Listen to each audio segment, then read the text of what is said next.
It's your girl, the Grown Woman Gamer, and today I'm coming at you to talk about my picks for the teams that I believe will clinch in the East and the West and who I ultimately think will win the whole thing. So, basketball started a couple days ago. I've been watching a few of the scrimmages. Admittedly, I have not watched the full scrimmage all the way through. It's been kind of boring. It's certainly very different without fans.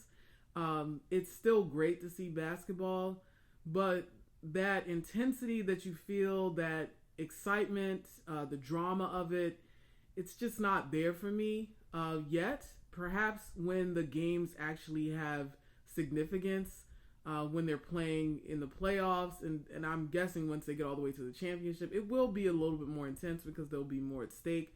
The players will be a great deal more invested, and we're going to see some pretty high level basketball. A lot of people are in great shape after spending almost 3 months at home working on their bodies, healing. If you follow basketball, you know that by the end of a almost 80 plus game season, a lot of players' bodies are pretty torn down. They're nursing injuries. They're trying to manage an injury and still play. So having that break where your body can heal, you can get strong, you can focus on diet and nutrition. You see a lot of players come back from that break physically just looking very different. Carmelo Anthony has lost what looks like a good 25 pounds, if not more. You see players like Zion who slimmed down and seem to have bulked up at the same thing on time. You see Lonzo, he's gotten bigger. LeBron, of course, is a specimen. I mean, the man works on his body all the time. And across the board, we're seeing a lot of players who've clearly taken this time and used it to their greatest benefit and invested in their bodies. So all that adds up to what may be a very exciting postseason for the NBA. It's hard to determine certain things as far as how things are going to play out. I'm just going to put a few disclaimers out there. Of course, injury could nullify everything I'm about to say. If marquee players and the franchise players or the key players get injured, then obviously that will hinder the team's outcome. Coronavirus is another factor that has to be considered. If a player gets sick or if a family member gets sick and they choose to leave the bubble rather than stay and play, then that could have a lasting and significant impact on their team's ability to win and go further along in the playoffs. But assuming that players stay healthy and assuming that a good 90% of the starting roster and the key players are in place, these are my picks for who I think will ultimately win in the East, the West, and win it all. So let's start with the East because that's not the most interesting story. Right now, the Milwaukee Bucks have the number one seed, pretty much clinched. I don't think that anyone can catch up with them at this point, even if they lost every game in that kind of 8-game series they're expected to play before the playoffs begin. You've got Toronto in the number 2 spot, Boston in the number 3 spot, Miami in the number 4 spot, Indiana in the number 5 spot, Philadelphia in the number 6 spot, and all of those are clinched. So those teams are guaranteed to go to the playoffs. The teams that are in the 7th and 8th spot are Brooklyn and Orlando respectively, and Washington is in the number 9 spot. And we're just going to disregard Washington. Bradley Beal's not playing. Davis Bertans is not playing. John Wall is not playing. And while I have a great deal of respect for these younger players that are definitely busting their behind and doing the best they can, chances are they're not going to overtake Orlando. And they are, even if they did, they would get destroyed by the Bucks in the first round. So let's deal with these 8 teams. Now, there are some sleepers who we have to watch out for, Miami being one of them.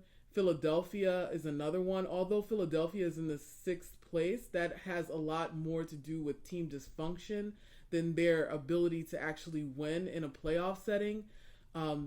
Philadelphia, to me, is a very stacked team. And they have a lot of weapons that will do well up against some of the harder teams to beat. Milwaukee, I think Philadelphia and Milwaukee match up really well. And there are certain advantages Philadelphia can have as long as they play as a unit and play really smart.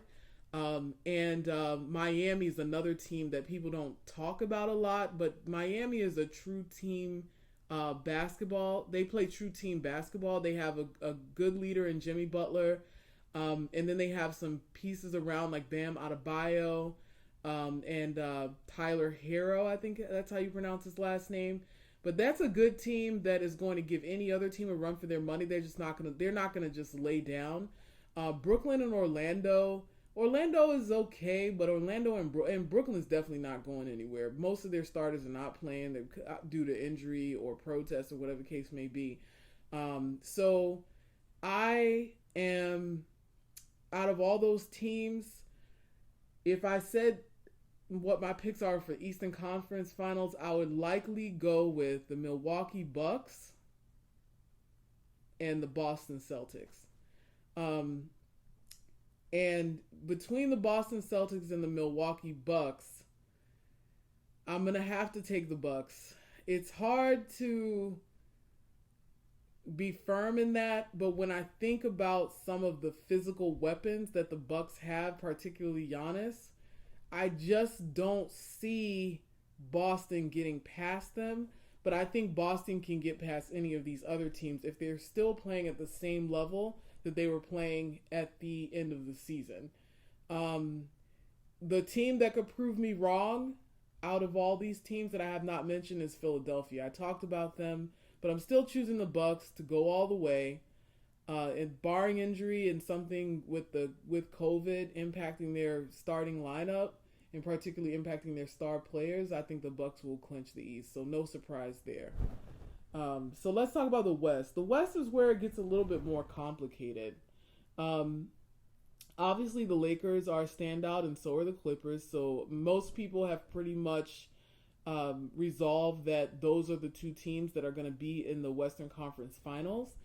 So I'm going to leave that to the side for a second. And let's look at some of the other teams that are vying for the Western Conference Finals championship. So we got the Denver Nuggets, the Utah Jazz in 4, OKC in 5, Houston in 6, Dallas is in 7th position, the Memphis Grizzlies are in the 8th position, and the Portland Trail Blazers are in the 9th position. Some of the other teams that are still playing and in the bubble are the New Orleans Pelicans.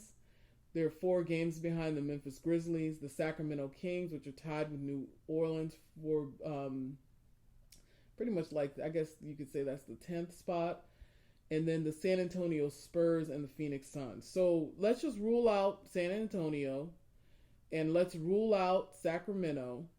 The reason why I'm not ruling out Phoenix is because they have Devin Booker. And although Devin Booker is just one man, sometimes when he gets streaky, he will come out and get like 40 points, and his team gets motivated and inspired by that. Kelly Oubre, unfortunately, had a pretty bad injury, and I do not believe he's playing right now. The Phoenix Suns can't be ruled out, but the chances of them catching up being 6 games behind is unlikely, so I guess by default we have to rule them out as well. So vying for the 8th spot, who do I think will clinch it in the end? I think Memphis will hold on to it. I talked about this in a previous video. I feel like Ja Morant is not overlooked as much as people focus more on Zion than him, because Zion as a brand just has greater potential because of his physicality.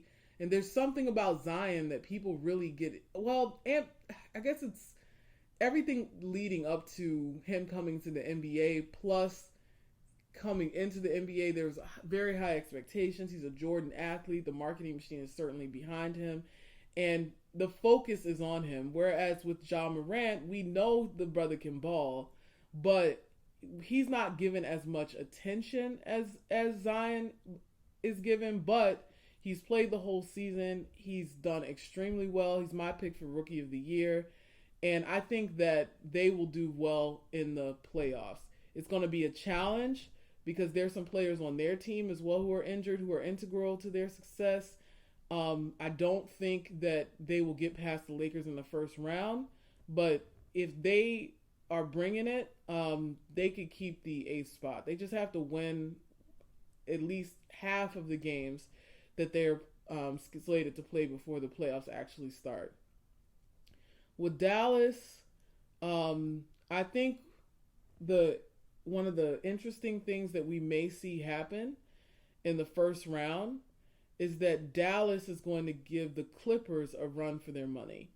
I think that the Clippers are going to struggle more than we would expect them to against Dallas, and Dallas probably won't come out on top there, but it's not going to be a cakewalk. Houston playing Denver, that's going to be one of the most interesting and competitive matchups. And then Utah, OKC, that's another one. It could be a toss-up. At the end of the day, who do I think will come out on top? You already know, LeBron James and the Lakers. All this conversation is somewhat of a moot point. I think that they'll struggle if they meet up with the Clippers at any point. The Nuggets might give them a little bit of a run because the Nuggets have some pretty tall guys, and sometimes you can get people in foul trouble when you have as many big guys as they do.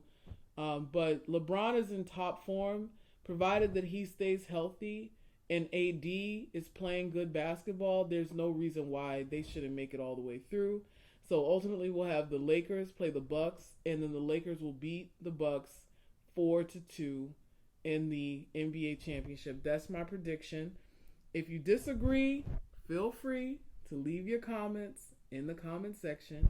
Don't forget to follow me here. Follow me on Twitter. Follow me on Twitch. Follow me on Instagram. I'm on all of these platforms and under the same name, Grown Woman Gamer. I love you guys. I really appreciate your listening to my videos, and I just hope that everybody stays safe. Stay close to your family, stay alive, and take care of yourself. All right, y'all. Peace.